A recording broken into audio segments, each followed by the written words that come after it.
In the book of Philippians, Paul was imprisoned in Rome, awaiting a potential death sentence for his gospel ministry. In chapter 1, verses 21, he says one of the most quoted passages in the Bible. He says, "For me to live is Christ and to die is gain." How can we live for Christ? Good morning. Wake up to Fochari and live for Christ. When I was at the university, Christ was not at the center stage of my life.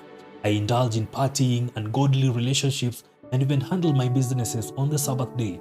I still believed in Him though, but I did not accept His power to convert me. I was basically a Christian, not following Christ fully. Sadly, that was the reflection of my relationship with God. He was really just a part of my life. He was not everything to me. I think that is the idea behind Paul's phrase, "For to me to live is Christ and to die is gain." Paul was saying that Christ was everything to him.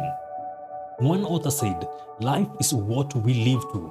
It is what really gets us excited." For many, their passions lie outside their relationship with Christ.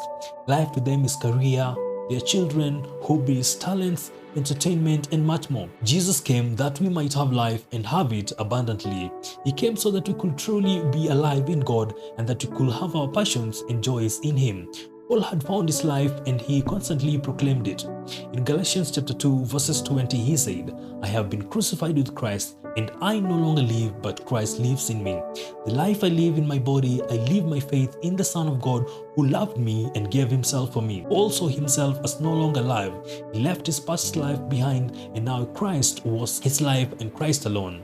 Friends, to live for Christ, we must trust and submit to God's plan for our lives. We must exalt Christ in everything that we do and order our priorities to be godly, and also not neglecting the discipling of others to Christ. Strive to know God and make Him known.